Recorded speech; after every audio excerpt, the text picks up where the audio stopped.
During the pregnancy, the maid had an accident, and the millionaire realized he did not want to lose her. The deafening sound of the ambulance cut through the freezing Boston air as Andrew Harrison squeezed the inert hand of Emma Collins, his executive assistant. The red and blue lights painted unsettling shadows inside the vehicle, and the paramedic worked quickly to stabilize her vital signs. Andrew could still hear the sound of twisting metal and the desperate cries of witnesses to the accident. "Sir, we need to know, the patient is how many months pregnant?" the paramedic asked, adjusting the heart monitor. The question hit Andrew like a punch in the gut. 3 months. Emma was 3 months pregnant, and he was the father, a secret they had both carefully kept after a single night of vulnerability during a business trip to Chicago. 3 months, he replied in a choked voice, feeling the weight of guilt compress his chest. Massachusetts General Hospital loomed ahead, its light shining like a beacon of hope in the cold January night. Andrew watched helplessly as the medical team rushed Emma to the emergency room, leaving him alone with his turbulent thoughts in the aseptic corridor. "Mr. Harrison?" A middle-aged nurse approached. "I need the patient's details for admission." As she provided the information, Andrew relived the last few months. Emma had dealt with the pregnancy on her own, maintaining an impeccable professional attitude at the Harrison Enterprises office. He had offered discreet financial support, which she had politely refused. Now, watching her fight for her life, he realized how much time he had wasted hiding behind social conventions and family expectations. His phone vibrated. It was his mother, Victoria Harrison, probably replying to the brief message he had sent about the accident. The matriarch of the Harrison family was known for her influence in Boston high society and her uncompromising views on tradition and social standing. "Andrew, dear, I heard about the accident with your assistant. What a tragedy, but you shouldn't be in hospital at this hour. We have dinner with the Montgomerys tomorrow, and you know how important it is for business." "Mom," Andrew interrupted, his voice firm, "Emma is pregnant, and the baby is mine." The silence on the other end of the line was deafening. "I'll call you back," he finished, hanging up before his mother could answer. Dr. Rebecca Chun, the doctor in charge of the case, approached with a serious expression. "Mr. Harrison, we've managed to stabilize Ms. Collins, but the next 24 hours will be crucial. She has suffered considerable trauma, but we are closely monitoring both her and the fetus." Andrew ran his hands through his dark hair, an anxious gesture that had become frequent in recent months. "Can I see her? For a few minutes?" She sedated, "But I think your presence could help." In the ICU room, the rhythmic sound of heart monitors filled the room. Emma looked small and fragile among the tubes and devices. Her face, normally lively and expressive during company meetings, was pale and bruised. Andrew sat down next to her, gently taking her hand. "I'm sorry, Emma," he whispered, "for not being the man you and our son deserve." Memories of that night in Chicago flooded his mind. The conference they had attended, the late dinner discussing business strategies, the rain that had forced them to share a cab, the vulnerability in her eyes when she confessed that she felt lonely in the big city, the moment their lips met, the passion they had both repressed for so long. Andrew had always admired Emma's intelligence and dedication. In 3 years as his executive assistant, she had transformed the chaos of his schedule into a well-orchestrated symphony. But he had kept his distance, aware of his family's expectations and the company's advice on relationships in the workplace. The accident changed everything. Driving home from a late meeting, Emma was hit by a drunk driver who ran a red light. The news reached Andrew via a call from the hospital. He was still listed as an emergency contact in the company documents. "Mr. Harrison?" A different nurse entered the room. "There are suppressed people in the lobby. Apparently, someone leaked the information about the accident." Andrew clenched his fists.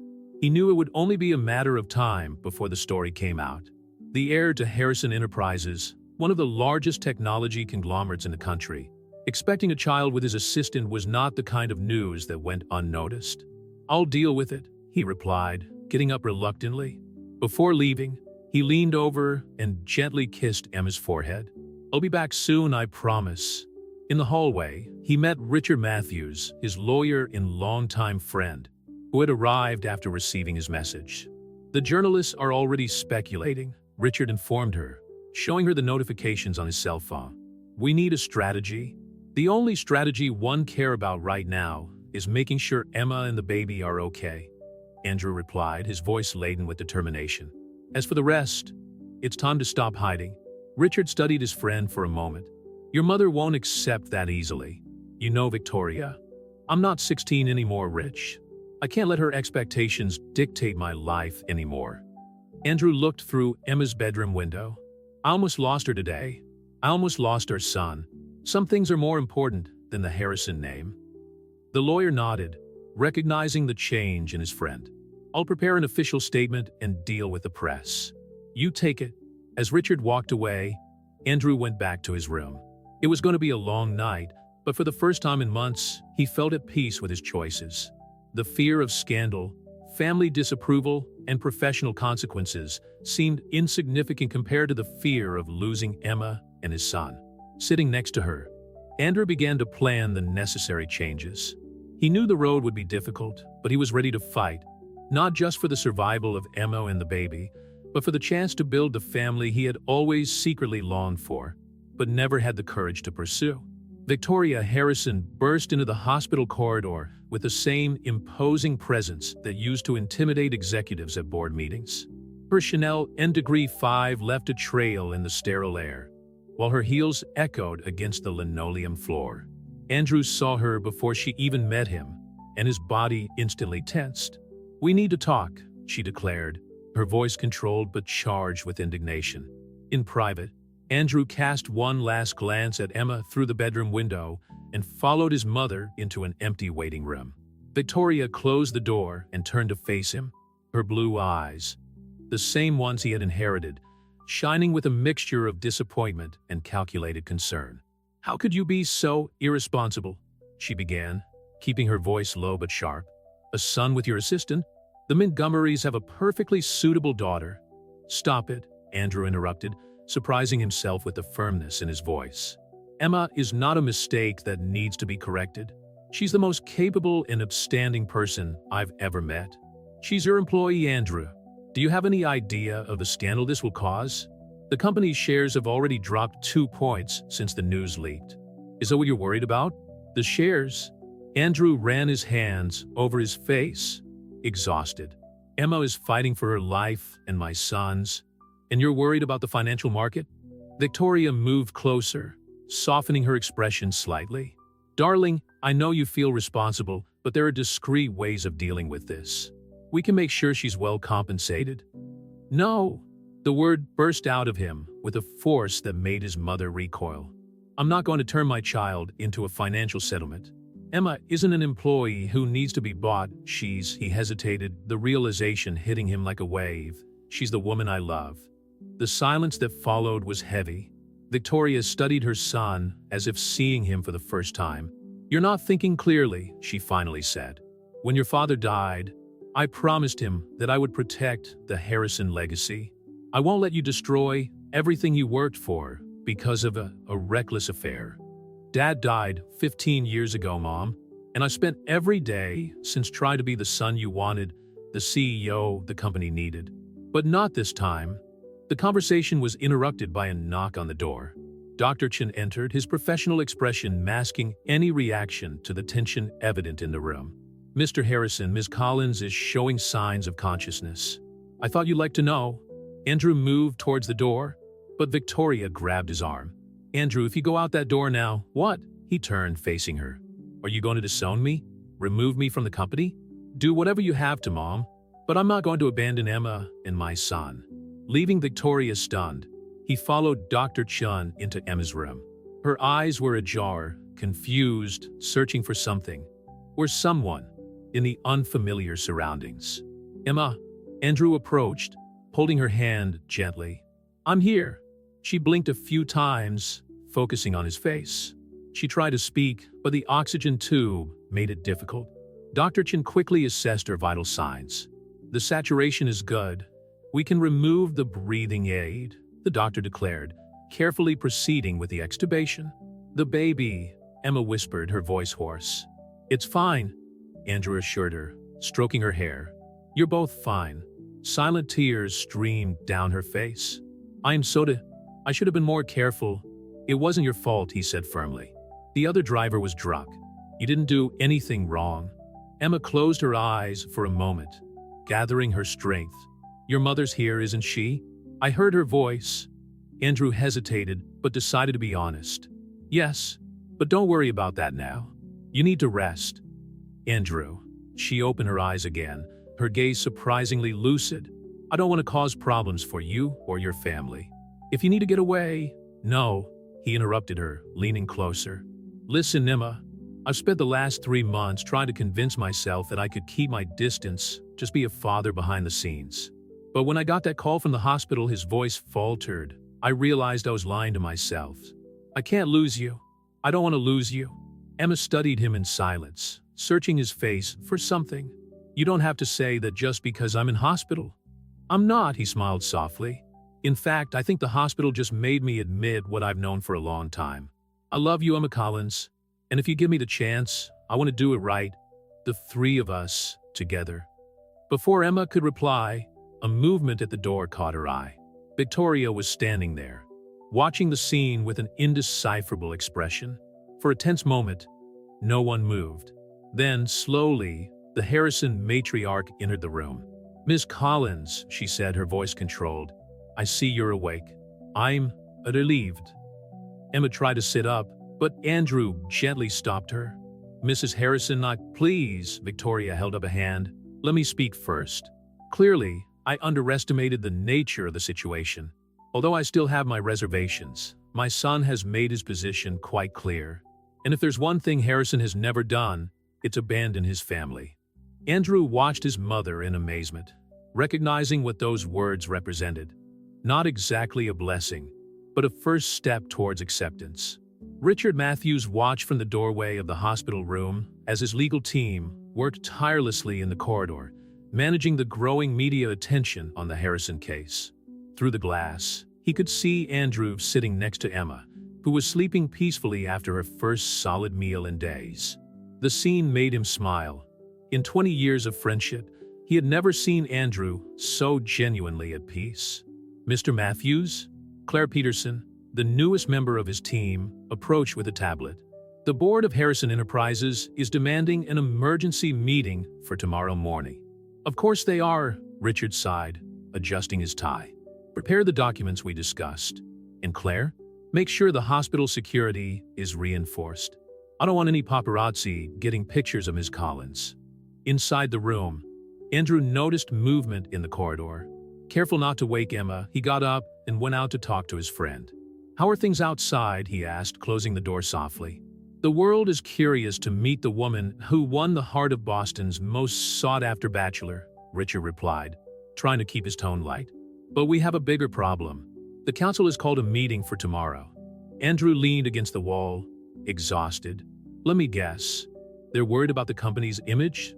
Among other things, Gregory Montgomery is particularly vocal about the situation. "Of course he is. He's probably already planned the wedding between his daughter Charlotte and me down to the smallest detail," Andrew commented bitterly. A nurse hurried past, reminding them to keep their voices down. Richard led Andrew to a more private area. "You're gonna have to face them, Drew. And this time, I can't soften the ground for you." Andrew nodded, remembering how many times Richard had mediated difficult situations between him and the council over the years. "I don't want you to smooth it over. It's time for some changes at Harrison Enterprises." "Mr. Harrison?"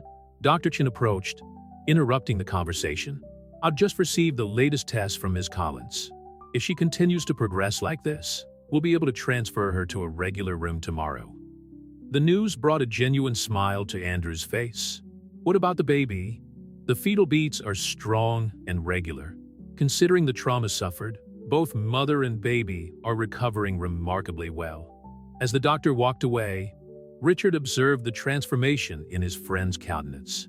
"You know, for years I tried to convince you to find something besides work to live for. Who knew that Emma Collins would be the one to make it happen? She's always been there, Rich, right in front of me. I was just too busy trying to be what everyone expected of me to notice." A movement in the bedroom caught their attention. Emma was waking up.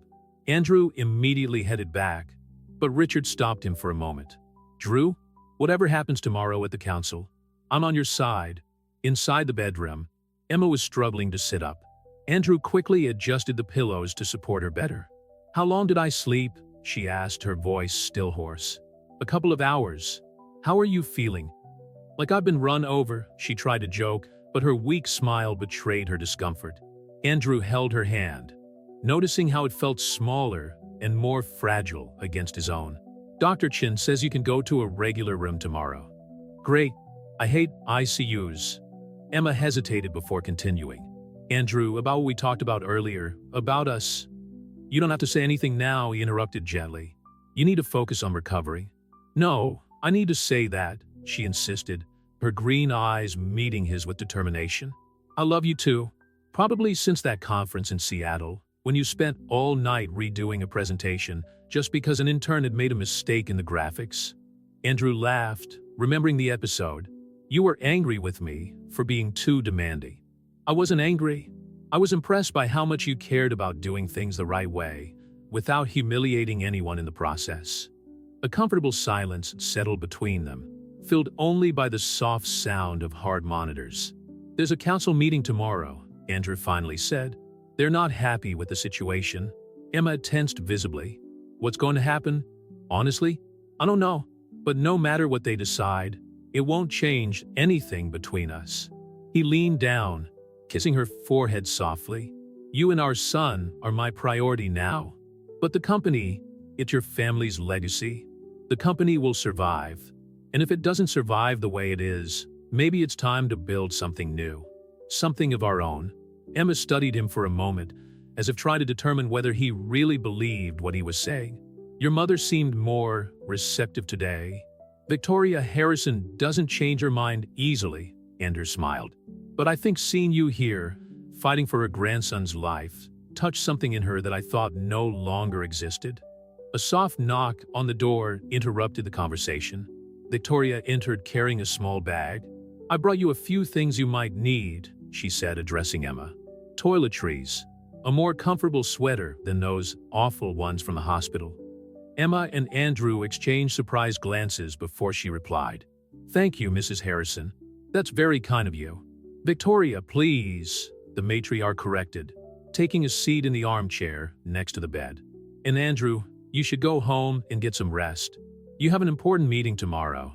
"Mom, I'll stay with her," Victoria assured her. "I promise not to start any wars while you're away."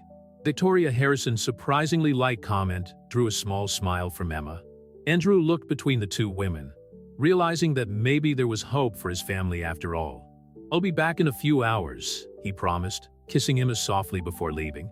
In the hallway, he found Richard still working on his tablet. "Keep an eye on them," he asked his friend. "Always," Richard assured him. "Now go. Tomorrow will be a long day."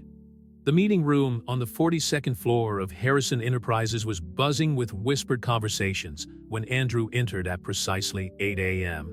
The 12 board members, all in their impeccable dark suits, fell silent immediately. Gregory Montgomery, executive vice president, was the first to speak up. "Andrew, we were hoping you'd have a little more consideration for the position you've put us in." His voice oozed disapproval. "The headlines are devastating." "Good morning to you too," Andrew replied, keeping his cool as he took his place at the head of the table. Richard Matthews sat discreetly in a corner, prepared to intervene if necessary. "This isn't a joke," Catherine Whitman, the only woman on the board apart from Victoria, leaned forward. "Our shares have fallen 5 points since yesterday. Investors are nervous. And I assume you all have a magic solution to propose?" Andrew asked, his voice carrying a note of defiance that surprised even his mother, sitting on the other side of the table. Gregory cleared his throat. "Actually, yes. We've prepared an official statement denying any romantic involvement between you and Ms. Collins. We can present her as a dedicated employee who you are generously helping after a tragic accident." "What about the baby?" Andrew asked, his voice dangerously controlled. "Generous financial compensation, relocation to another state, perhaps even another country," Gregory continued, as if discussing a simple business transaction. "All very discreetly, of course." Andrew let out a humorless laugh. Do you really think you can sweep my son under the carpet as if he were an accounting inconvenience? Your father built this company from scratch, interjected Harold Pierce, the longest-serving member of the board. He dedicated his life to creating a legacy that I should what? Protect by abandoning my own son? Andrew stood up, resting his hands on the table. My father died when I was 17, and since then, you've all taken turns telling me exactly how you would have wanted me to live my life. Well, I got news for you. He's not here, and I'm not him.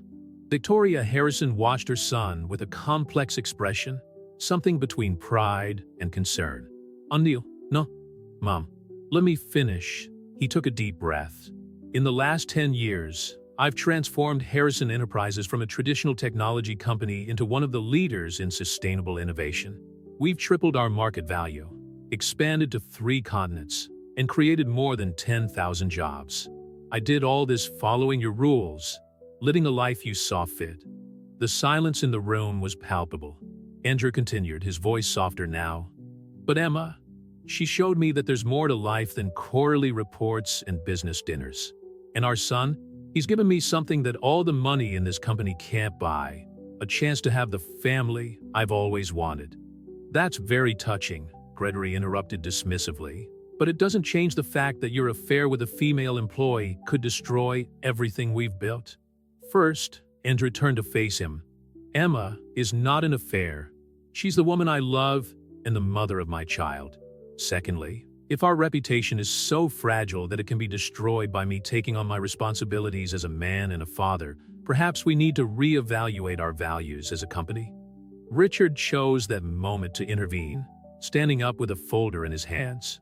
If I may, I prepared some documents that may help us navigate this situation constructively. As Richard handed out the papers, Andrew noticed his mother studying the documents with increasing interest. Victoria had always had a special talent for spotting opportunities where others saw only problems.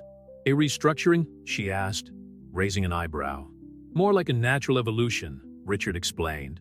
Harrison Enterprises has always prided itself on being a family business. Why not turn that into our strength? A narrative about family values, responsibility, and love can resonate very well with modern audiences. That's ridiculous, Gregory protested, but some other board members were already showing interest in the proposal. Actually, Catherine Whitman intervened. It could work. Our research shows that the new generation of consumers values authenticity and transparency in the brands they choose. The technical discussion that followed was interrupted by Andrew's cell phone. It was a text message from the hospital. His heart raced as he read the content. Emma had been successfully transferred to a regular room. Ladies and gentlemen, he called out to everyone, you have the documents you need to make a decision. You can remove me from office if you see fit, but I'm not giving up my family. Now, if you'll excuse me, I need to be somewhere else. As he headed for the door, Victoria stood up. So? Andrew stopped, turning to face her. Your father would be proud, she said simply, surprising everyone in the room. He always said that a man who doesn't fight for what he believes in doesn't deserve to lead. His mother's words accompanied him all the way to the hospital, where he found Emma sitting on her new bed, with more color in her face and a genuine smile at the sight of him. How was the meeting? She asked, concern evident in her voice. Andrew sat down next to her, taking her hand between his. Let's just say that some traditions need to be broken so that others can begin. The hospital room had been transformed into a makeshift office over the last few hours. Andrew, sitting next to Emma's bed, alternated between answering urgent emails and watching her quiet breathing as she slept. The results of the board meeting were still reverberating in his mind when Richard quietly entered the room. I've got news, the lawyer whispered, signaling for them to meet in the hallway. Andrew adjusted Emma's blanket before following him. Catherine Whitman is on our side, Richard revealed as soon as they had closed the door. She's convinced 3 other board members that her restructuring proposal is not only viable, but necessary to modernize the company's image.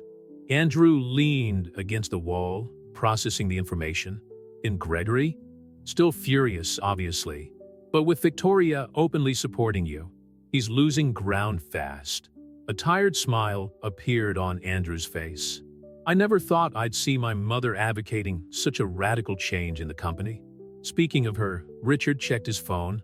Victoria is organizing a press conference for tomorrow.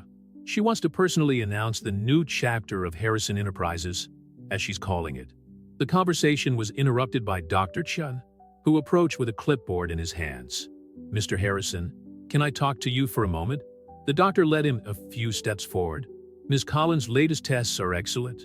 If they continue, we can consider discharging her in 2 days." "So soon?" Andrew asked, concerned. "She'll need rest and regular monitoring, but yes, the recovery is progressing better than expected." Dr. Chen hesitated before continuing. "However, we need to discuss post-discharge arrangements. Does she live alone?" "Not for long," Andrew replied firmly. "I've already arranged for her to move in with me." Back in the bedroom, he found Emma awake, reaching for a glass of water on the side table. He quickly rushed over to help her. "I could hear part of the conversation," she admitted after taking a few sips. "Andrew, you don't have to take me to your house. I can manage on my own." "Emma," he sat on the edge of the bed, holding her hands. "I know it's all happening so fast, but please let me take care of you. Both of you." She bit her lip, a gesture he had learned to associate with her hesitation to accept help. "Your house is huge. I'll feel lost there. Then let's find somewhere else. Together." Andrew smiled, stroking her cheek. "Actually, I already have some ideas about that." Emma raised an eyebrow, curious. "What ideas?" "Remember that house in the back bay that you always admired when we passed it on the way to the office? The Victorian one with the garden?" Her eyes widened. "Andrew, that house must cost a fortune." "Actually," he smiled, "it's already ours. I signed the papers this morning." "You what?" Emma tried to sit up, wincing at the sudden movement. "Calm down," he helped her settle. "I know I should have talked to you first, but when I saw that you were available, it felt like a sign." Tears began to form in Emma's eyes. "You're really serious about all this, aren't you?" "I've never been so serious in my entire life." Andrew leaned over, kissing her softly. "The house needs some renovation, but we can turn it into exactly what we want." "Even," he smiled against her lips. "There's a room perfect for a nursery, overlooking the garden." The door opened, revealing Victoria Harrison carrying several designer bags. "I hope I'm not interrupting anything," she said, although her smile suggested she knew exactly what she was interrupting. "I brought you some clothing options for when you're discharged," Victoria continued, starting to take elegant pieces out of the bags. "And some decorating magazines. Andrew told me about the house in Back Bay." Emma cast a surprised glance at Andrew before turning to Victoria. "Mrs. Harrison, Victoria, you needn't have bothered." "Nonsense." Victoria dismissed the comment with a gesture. "Besides, we need to start planning the nursery. That house has wonderful potential, but it's going to need a good makeover before the baby arrives."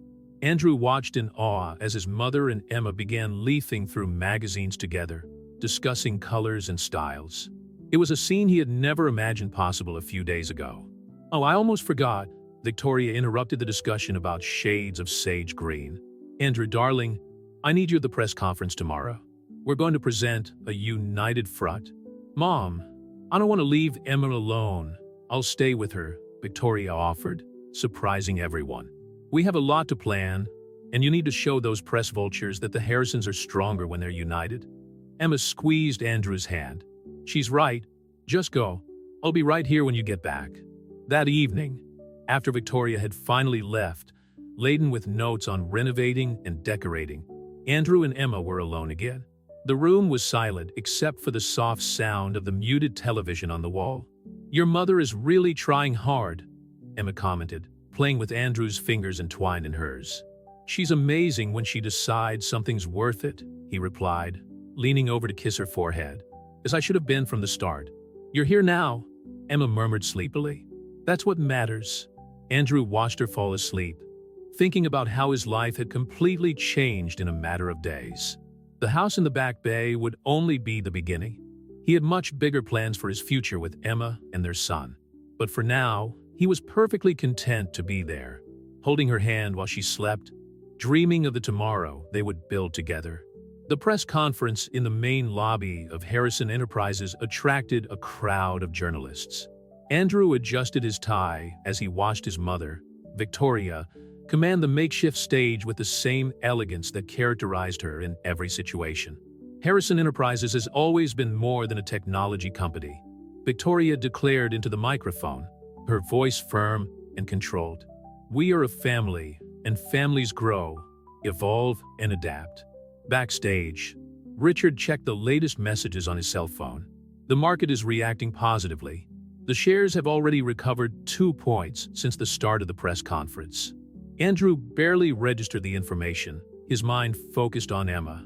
He had left her at the hospital that morning, promising to return as soon as possible. Her last message was still flashing on his phone. I'm fine. Your mother brought enough catalogs to decorate 10 houses. And I'm delighted to announce significant changes to our corporate structure, Victoria continued. Changes that reflect our commitment to family values and social responsibility. The camera flashes intensified as Andrew took to the stage, joining his mother. The press buzz increased. Everyone wanted the first photo of the Harrison heir after the scandal. My son Andrew will not only continue as CEO, Victoria continued, surprising many with her next statement, but he will also lead our new modernization initiative, starting with more inclusive policies for employees and their families.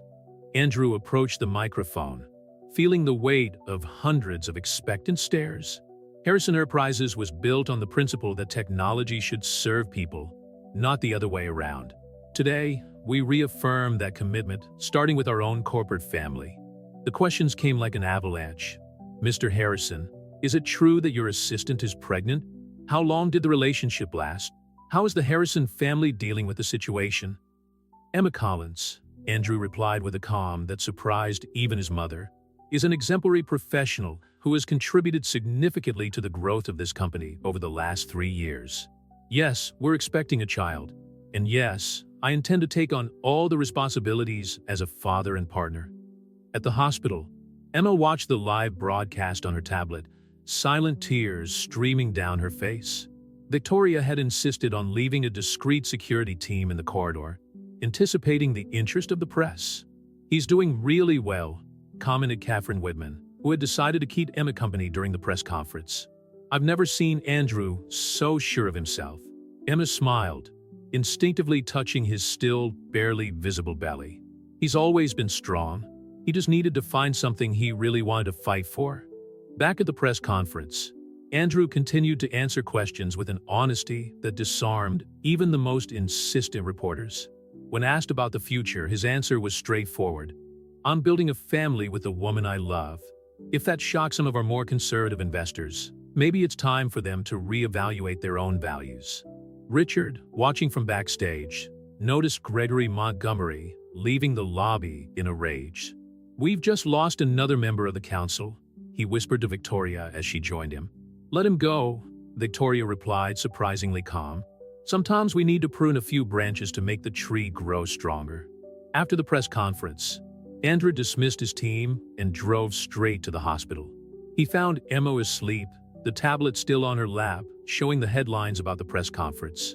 Catherine had left a note informing him that she had to leave for a meeting. Hey, he whispered when she opened her eyes. How are you feeling? Proud, Emma replied, pulling him into a kiss, and a little scared of all the attention.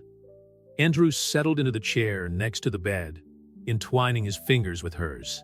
I know it's not easy to have your life exposed like this, but I promise I'll protect you and our son from any— Andrew, she interrupted him softly.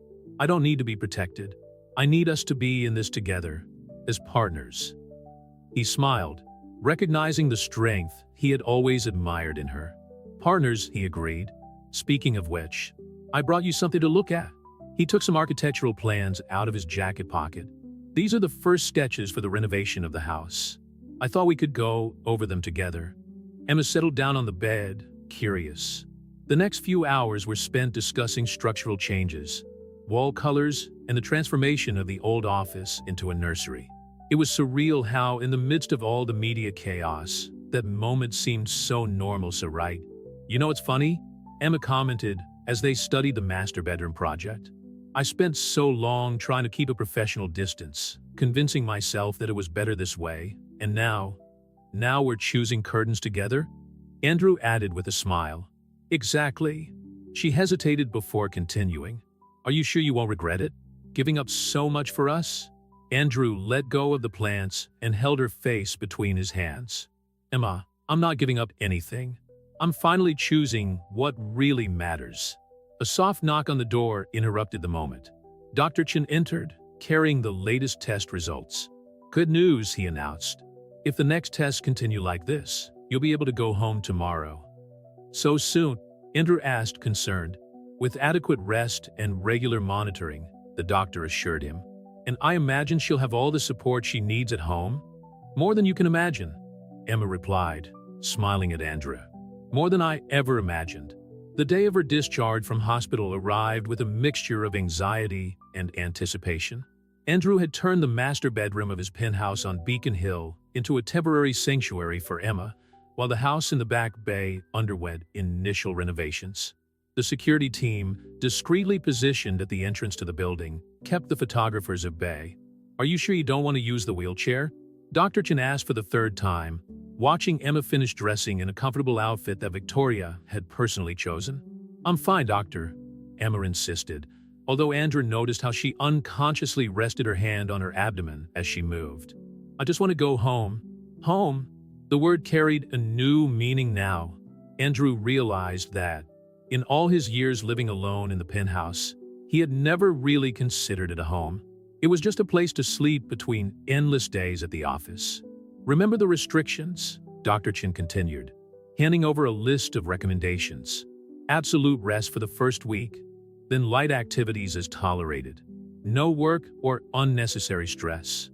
I'll take care of that, Andrew assured her, tucking the list into his jacket pocket. I've already arranged to work from home for the next few weeks. Emma looked at him in surprise. Andrew, you don't have to. I want to be there, he interrupted her gently. Richard can handle the office, and most of the meetings can be done by video conference. The journey to the car was a meticulously planned operation. Richard had ensured that the back exit of the hospital was clear of reporters, and 2 security guards escorted the couple to the Range Rover that was waiting for them.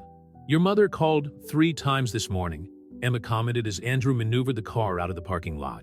She wants to show us some wallpaper samples for the nursery.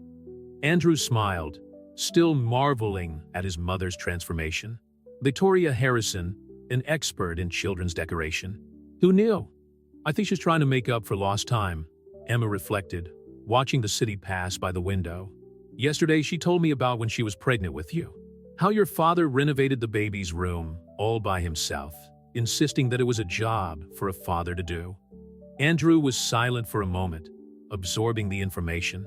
His mother rarely talked about his father, especially about intimate moments like this. Arriving at the building, they found Catherine Whitman waiting in the lobby. I thought I'd welcome you personally, she smiled, handing Emma a bouquet of white lilies. And we also need to discuss some details about the new employee benefits program.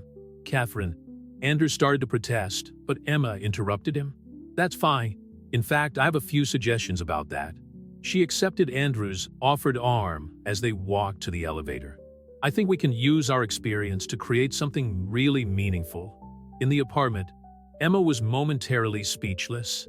Andrew had transformed the traditionally minimalist space into something welcoming. Soft cushions on the sofa, fresh flowers on the tables, and a cashmere blanket carefully folded over a new recliner. Richard helped me with the shopping, he admitted, noticing her surprised look. Apparently, I have terrible taste in decoration. Catherine observed the interaction with a knowing smile. Well, I'll let you settle in. Emma, when you're ready, we can set up a video conference to discuss those ideas. After Catherine left, Andrew led Emma to the master bedroom, where a king-size bed with Egyptian cotton sheets awaited them. You need to rest, he insisted gently. Only if you stay with me, Emma asked, taking his hand. We still haven't talked about how you're coping with all this. Andrew sat down next to her on the bed, allowing himself to relax for the first time in days. Honestly, I'm terrified, he admitted, not of what other people think, or of what might happen to the company. I'm scared that I won't be good enough for both of you. Emma snuggled closer to him, resting her head on his shoulder. Do you know what I admire most about you? Your ability to face your fears head-on.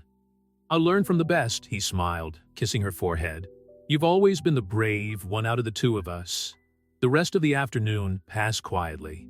Andrew worked on his laptop while Emma slept, occasionally waking up to share a light snack or take calls from Victoria about urgent decorating decisions. In the early evening, as they shared a homemade soup that the housekeeper had prepared, Emma finally verbalized something she had been thinking. I want to help with the new benefits program, she said. Not as your assistant or whatever I am now, but as someone who understands the challenges employees face. Andrew put down his spoon, studying her intently. You'll always be more than any title, Emma, and I think your ideas are exactly what the company needs. Even if it means more changes to the board, especially if it means more changes, he smiled. Besides, Catherine is already putting together a team dedicated to this. She'd be happy to have you lead the project when she's ready, of course. Emma nodded, feeling more energized than she had in days. We can start with more inclusive parental leave policies, and maybe a corporate daycare program. See, Andrew leaned in to kiss her. That's why I need you, not just at home, but also in business. You always see beyond the obvious. The sound of the intercom interrupted the moment. It was Victoria, carrying folders with fabric samples and catalogs of children's furniture. I hope I'm not in the way, she said as she entered, although her tone suggested she knew exactly what she was doing. But we need to decide on the nursery theme before the designer starts work on the new house. Emma and Andrew exchanged amused glances. Apparently, the evening would be dedicated to discussing the relative merits of different shades of sage green and wallpaper patterns. Emma's first week in Andrew's penthouse established a new routine for the couple.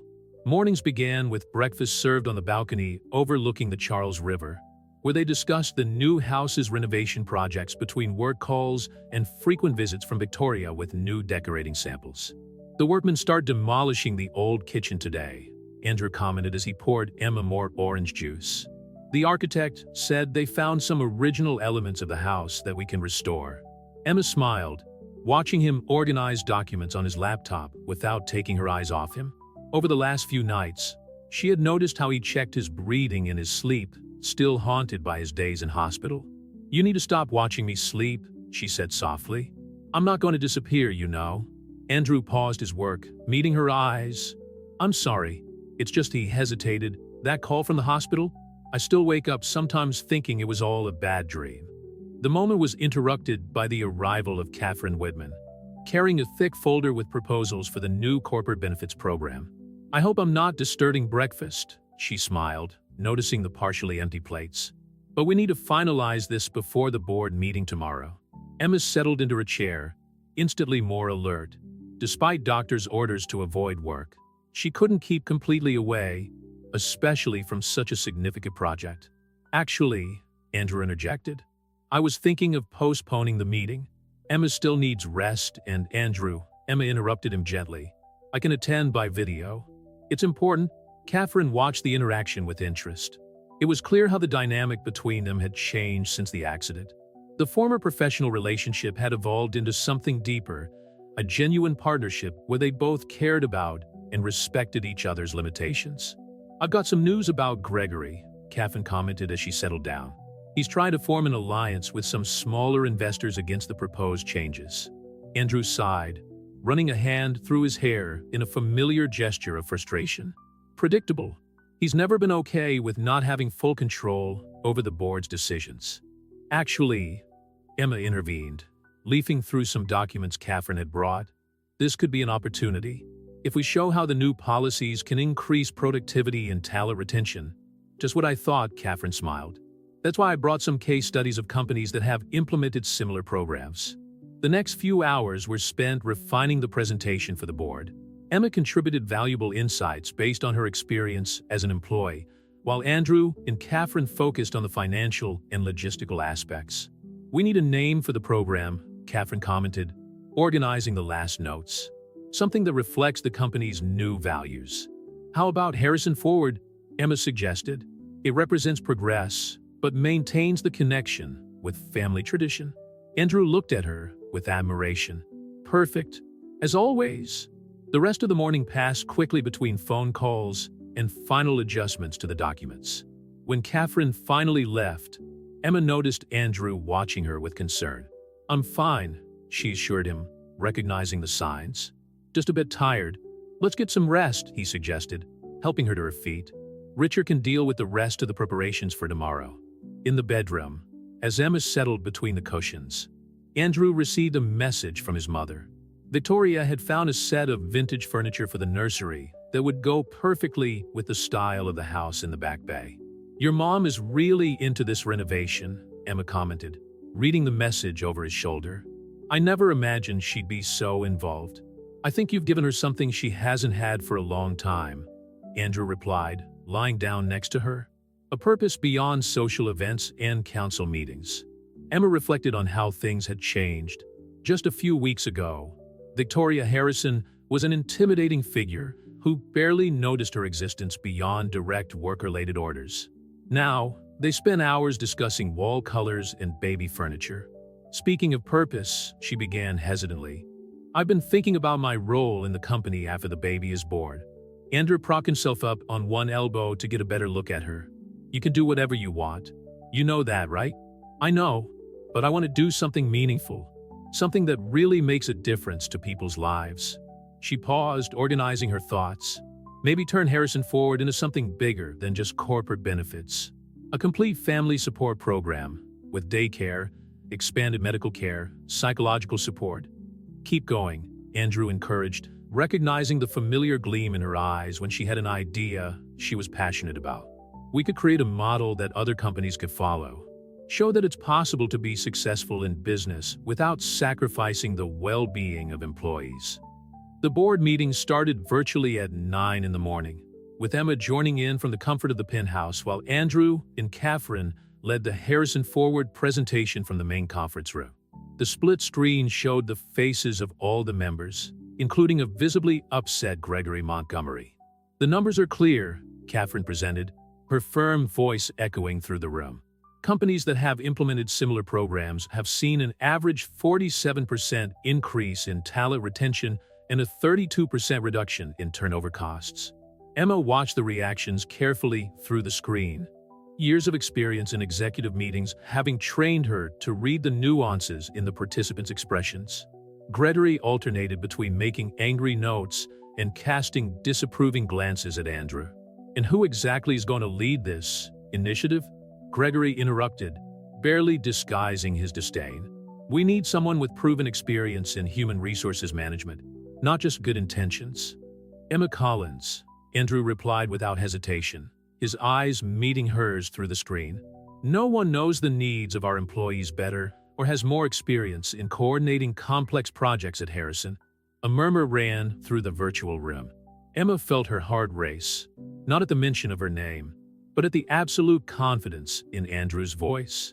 "With all due respect," Gregory continued, his tone indicating the exact opposite, "Ms. Collins is not in a position to take on Harrison.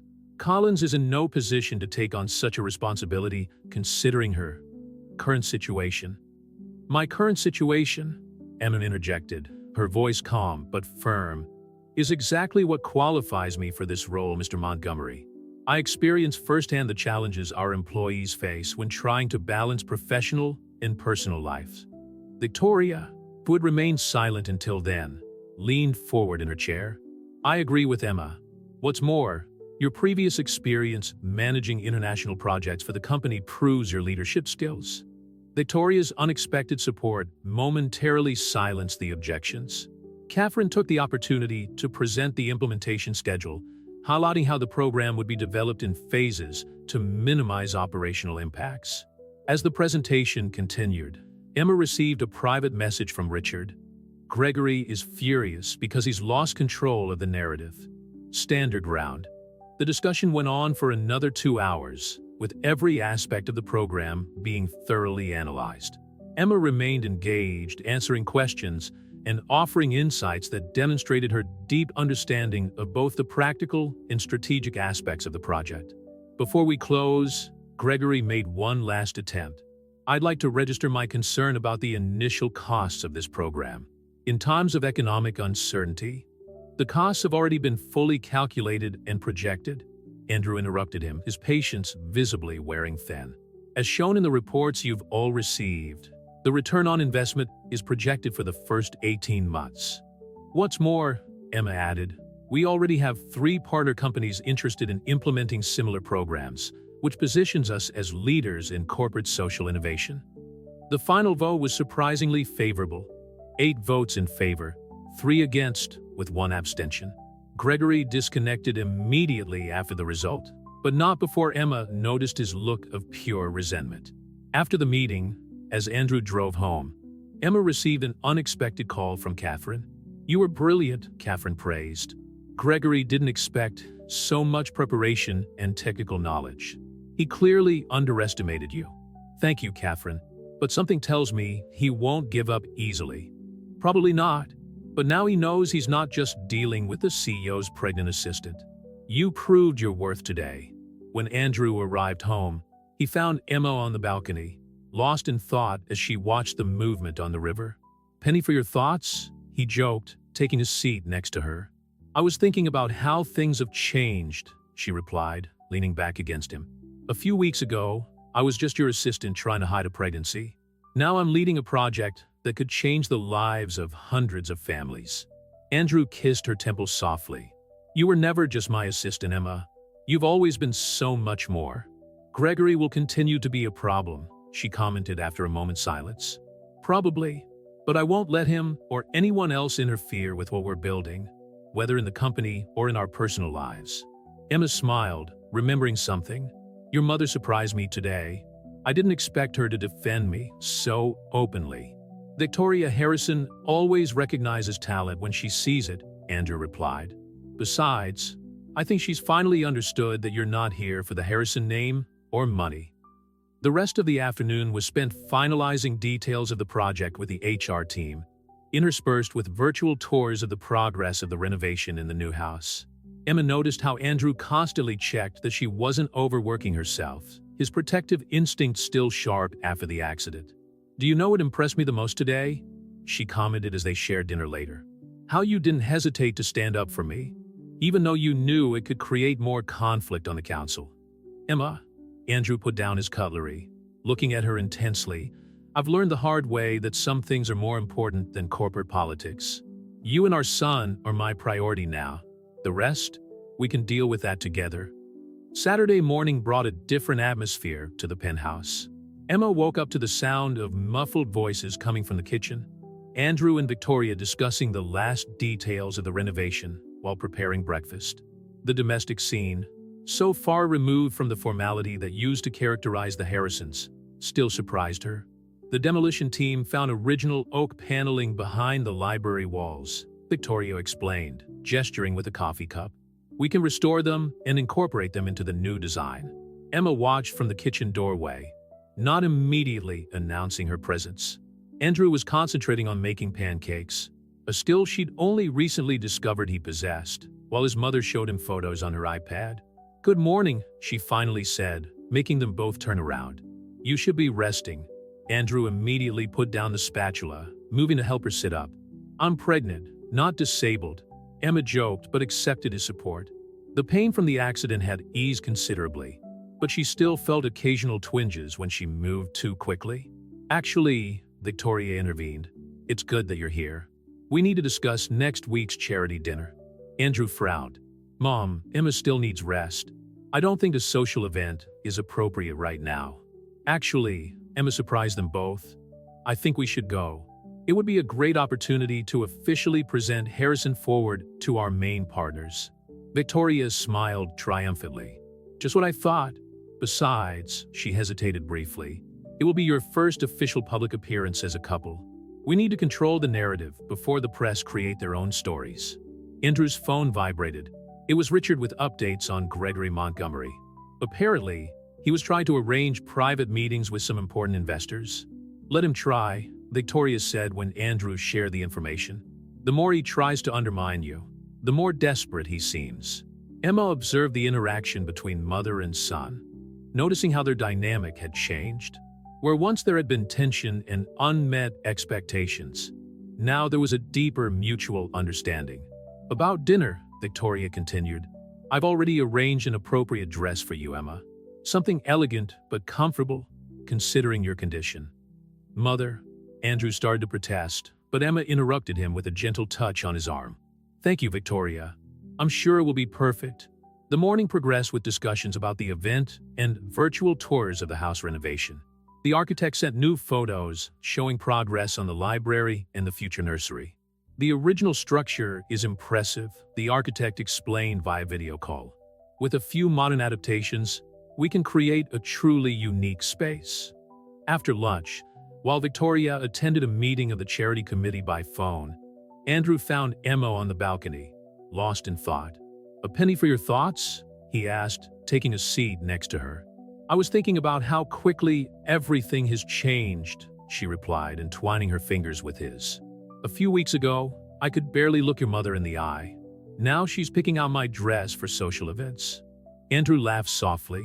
Victoria Harrison has always been a force of nature. When she decides to support something, she does it with all her energy. "Like you," Emma teased. "Maybe it's genetic," he admitted, leaning in to kiss her softly. The moment was interrupted by a phone call from Catherine. The news was worrying. Gregory had managed to arrange a meeting with the Blackstones, one of Harrison Enterprises' biggest investors. "Don't worry about that now," Andrew insisted when he saw the concern on Emma's face. "Richard and Catherine are monitoring the situation. But what if he manages to convince them? The Blackstones have enough clout to—" "Emma," Andrew interrupted her gently, "we've built something solid here. Not just our relationship, but Harrison Forward as well. Gregory can try all he likes, but he won't destroy." Victoria, who had finished her call, joined them on the balcony. The dinner invitations have been sent out. The list of confirmations is already impressive. "Who's confirmed?" Emma asked, trying to keep the anxiety out of her voice. "The Palmers, the Richardsons, and yes," Victoria smiled with satisfaction, "the Blackstones." Andrew looked at his mother with new admiration. "You planned that?" "Of course I did, darling. Why let Gregory have a private meeting when we can present our vision first, in a controlled environment?" Emma couldn't help but smile. Victoria Harrison was proving to be a much more valuable ally than she had ever imagined. "Now," Victoria continued, consulting her iPad, "we need to discuss the menu. Chef Jacques has suggested some options that would perfectly complement the evening's theme." As Victoria detailed the culinary choices, Emma felt the baby move, a gentle movement that still surprised her every time. Andrew, noticing her expression, placed his hand on her belly, sharing the intimate moment even under his mother's watchful eye. Victoria watched the scene with a soft smile, remembering similar moments with her late husband. Perhaps, she thought, some traditions were worth keeping, while others needed to evolve over time. The ballroom of the Four Seasons Boston glowed with understated elegance on the night of the charity dinner. Emma adjusted the emerald green dress Victoria had chosen, a flowing model that disguised her pregnancy without hiding it completely. Andrew, impeccable in his tuxedo, kept a protective hand on her back as they greeted the guests. "The Blackstones have just arrived," Richard whispered, approaching discreetly. "Gregory is with them." Emma felt Andrew tense slightly beside her, but his expression remained serene. Victoria, who was conducting an animated conversation with a couple of investors nearby, cast a meaningful glance in her direction. "Mr. Blackstone," Andrew greeted with a controlled smile as the couple approached. "It's a pleasure to have you with us this evening." Margaret Blackstone, an elegant woman in her 60s, immediately focused her attention on Emma. "So this is the young woman who is revolutionizing Harrison Enterprises? Gregory has told us a lot about you." "I'm sure he has," Emma replied with a genuine smile, recognizing the glint of genuine interest in the lady's eyes. "I hope we can discuss the details of Harrison Forward in person over dinner." Gregory, who was observing the interaction with barely disguised irritation, tried to intervene. "Margaret, those figures we discussed, they can wait," she interrupted him gently. "Tonight is about celebrating positive change, isn't it?" The dinner went with the precision of a well-rehearsed ballet. Victoria had arranged the table strategically, ensuring that the Blackstones were close enough to Emma and Andrew for meaningful conversation, but far enough away from Gregory to avoid his interference. During the second course, Margaret leaned towards Emma. "You know, dear, I had a pregnant assistant once, many years ago. When she had to choose between work and family, We lost a brilliant employee. That's exactly the kind of choice we want to eliminate, Emma replied, feeling more confident. Harrison Forward isn't just about benefits. It's about creating a corporate culture that values people fully. What about the costs? Robert Blackstone, who had remained silent until then, asked. They're an investment, Andrew interjected. The figures show that companies with strong family policies have lower turnover, higher productivity, and a better reputation in the market. Dessert was being served when Victoria took to the small stage for her speech. Emma noticed how the Harrison matriarch naturally commanded the attention of the room. Harrison Enterprises has always prided itself on being a family business, Victoria began. Today, we are expanding the meaning of that word. Family isn't just about blood ties. It's about taking care of each other, about creating an environment where everyone can thrive. As Victoria continued, Emma felt the baby move. Andrew, noticing her sudden change in posture, held her hand under the table. The intimate moment did not go unnoticed by Margaret Blackstone. After the speech, during the soft music that would precede the dances, Margaret asked for a private moment with Emma. Gregory came to see us with a very different story, she revealed, leading Emma to a quieter corner of the ballroom. He talked about scandals, about rash decisions based on emotions. And what do you think? Emma asked directly. I think I saw something tonight that Gregory can't see. Margaret smiled.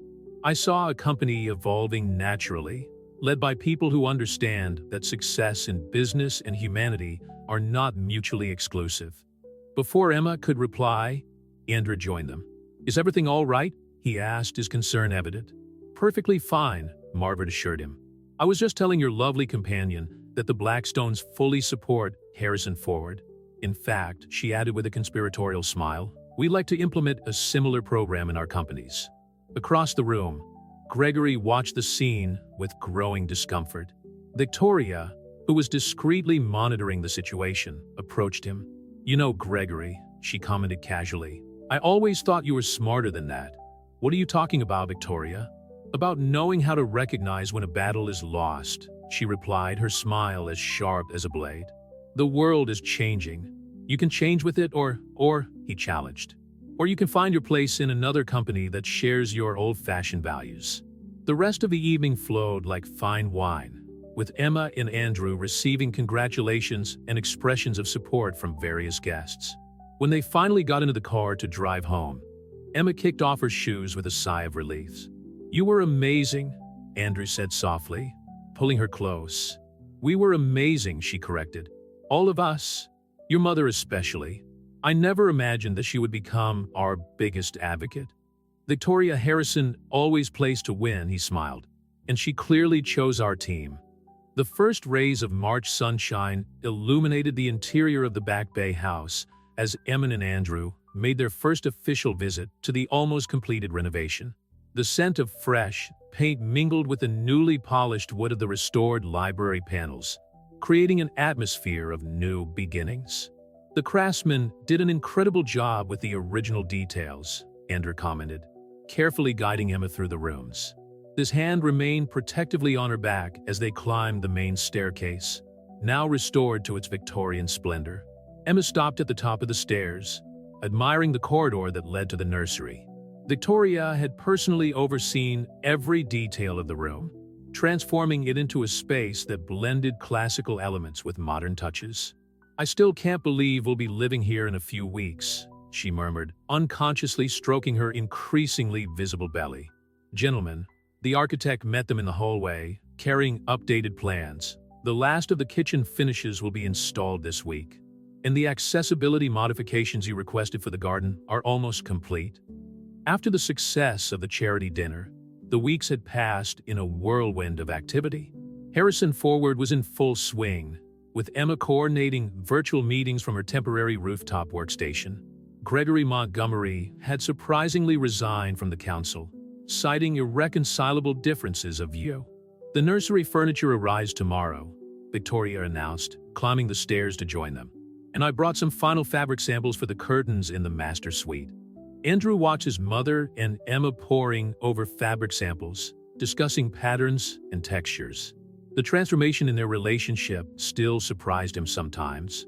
Mr. Harrison? Richard appeared discreetly at his side.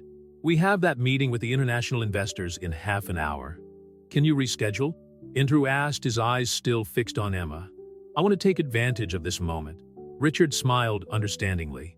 I've already rescheduled for tomorrow. I thought you might like to stay. The sound of laughter caught their attention. Emma and Victoria had found an old, dusty photo behind one of the panels during the renovation.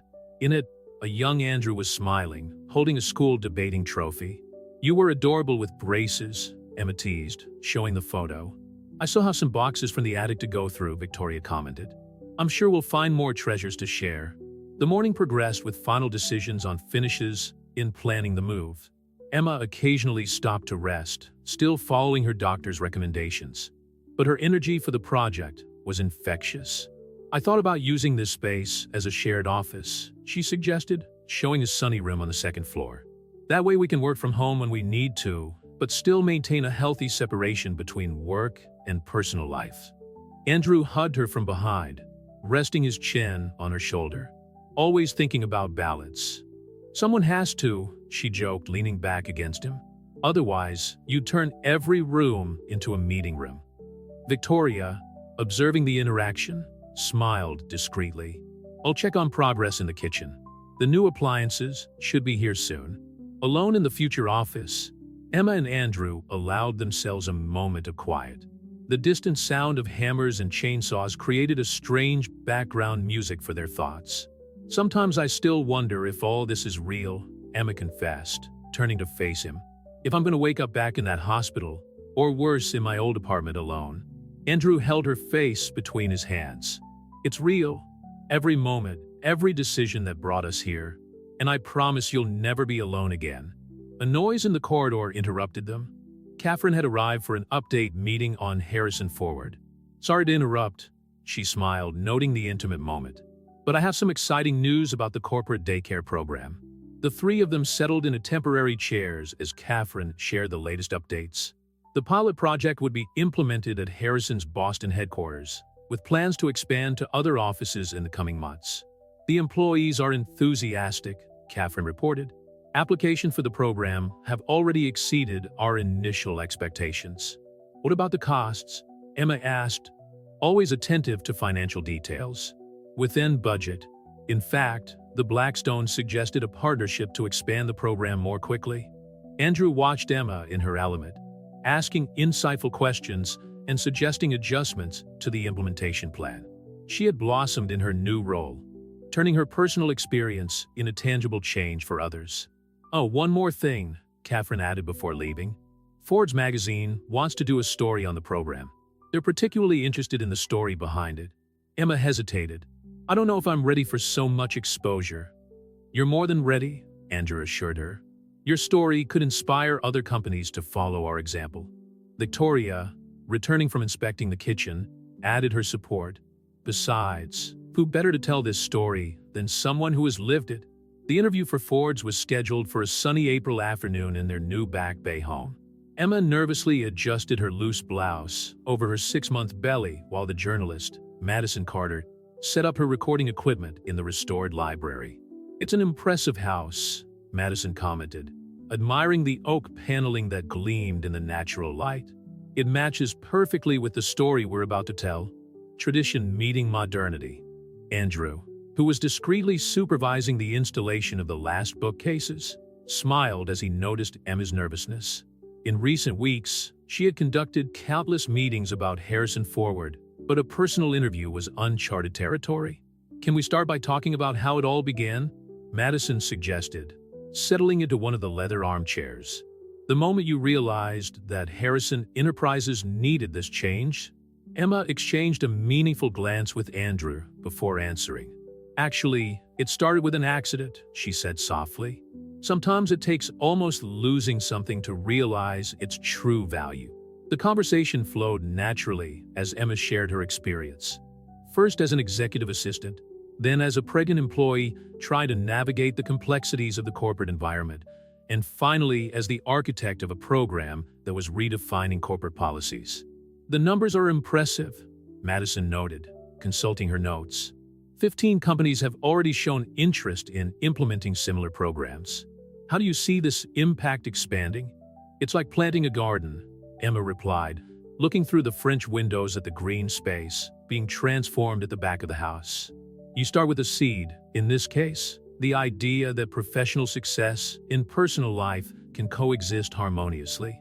With the right care, that seed grows and inspires others to plant their own gardens.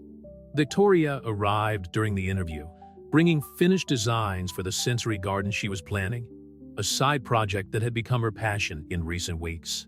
"My mother has discovered a new vocation," Andrew commented humorously as Victoria unfurled the plants on the antique table. "From ruthless executive to therapeutic garden specialist. People change," Victoria replied serenely. "Sometimes we just need the right motivation." Her affectionate glance towards Emma's belly didn't go unnoticed by the journalist. Madison was particularly interested in the transformation of the family dynamic. "Mrs. Harrison, what was it like for you to accept such significant changes in the company your husband built?" Victoria paused, carefully considering her answer. "My late husband used to say that a company is like a tree. It needs strong roots, but it also needs to grow towards the light. Emma and Andrew helped me see that sometimes light comes from unexpected directions." The interview continued as Catherine arrived with the latest program statistics. The implementation of the corporate creche was progressing ahead of schedule, and employee satisfaction ratings had reached record levels. "The most rewarding thing," Emma explained, "is receiving messages from employees sharing how the program has changed their lives. One junior analyst told me that she was finally able to accept a promotion because she now has the support to balance work and family." "What about you?" Madison asked, noticing how Andrew unconsciously moved closer to Emma. "How do you balance your own lives with all these changes?" "We learn together," Andrew replied, his hand finding Emma's. "Every day brings new challenges, but also new discoveries." The conversation was briefly interrupted by Richard's arrival with urgent news. The latest report showed a significant increase in the value of the company's shares since the announcement of the program. "The market is responding positively to our new direction," he explained, handing the documents to Andrew. "Apparently, social responsibility is an excellent investment." As the team discussed the figures, Emma felt her baby move vigorously. Madison, noticing her expression, turned off the recorder for a moment. "Can I ask you a question off the record?" she asked gently. "What's it like to be at the center of it all, while preparing to be a mother?" Emma smiled, appreciating the sincerity of the question. "It's scary and wonderful at the same time. But I guess that's how all big changes happen, with a mixture of fear and hope." In the late afternoon, as the sun painted golden shadows through the restored stained glass windows, Madison made her last notes. The story she planned to tell wasn't just about a company embracing change or an innovative benefits program. It was about how love could transform seemingly immutable structures. "We still have a lot of work to do," Emma reflected as they said goodbye to the journalist. "But for the first time, I feel like we're building something that goes beyond ourselves." Andrew hugged her from behind, both of them watching the garden through the library window. Workers were installing the last elements of Victoria's sensory space, a project that perfectly symbolized how tradition and innovation could coexist harmoniously. "You've transformed not just the company," he whispered in her ear, "but all of us." Autumn arrived in Boston with an explosion of color, transforming the sensory garden of the Back Bay house into a vivid canvas of reds and golds. Emma, now in her 8th month of pregnancy, watched from the library window as Victoria oversaw the final adjustments to the space that had become her personal project. The Forbes article had been published the week before, generating a wave of national interest in Harrison Ford. The phone kept ringing with requests for interviews and consultancies, but Emma kept her focus divided between the program and the preparations for the baby's arrival. "The nursery furniture has finally arrived," Andrew announced, entering the library with a cup of chamomile tea, the only drink that still calmed Emma's occasional nausea. "Do you want to come up and see?" Emma accepted his outstretched hand, smiling as she noticed how he still treated her as if she were made of crystal. Together, they climbed the restored staircase to the room they had spent months planning. The nursery was a masterpiece of design that blended vintage elements with modern touches. The mahogany cradle An antique piece that Victoria had discovered in an antique shop and had restored, contrasted perfectly with the ergonomic breastfeeding armchair. The walls boasted a delicate mural of trees and birds, hand-painted by a local artist. "It's perfect," Emma whispered, thrilled. Her hands naturally found her prominent belly, where their son, they had decided to keep the sex a surprise, was actively moving around. The moment was interrupted by Catherine, who appeared in the doorway with an excited expression. "Sorry to interrupt, but you need to see this." In a shared office downstairs, Richard was already waiting with his laptop open. The Department of Labor just released a report citing Harrison Forward as a model for corporate family policy, he announced. "We're officially setting a new national standard." Andrew hugged Emma from behind, both of them reading the impressive statistics on the screen. The program had not only surpassed all initial projections, but was inspiring a cultural shift throughout the corporate sector. "This deserves a celebration," Victoria declared, entering with a bottle of non-alcoholic champagne. "By the way, the Blackstones called. They want to expand our partnership to include an investment fund focused on companies with progressive family policies." As the team discussed the details of the new opportunity, Emma felt a sudden contraction. It wasn't the first time in recent weeks, but something felt different. "Andrew," she called softly, interrupting her conversation with Richard about financial projections. A puddle of water formed at her feet. The reaction was immediate.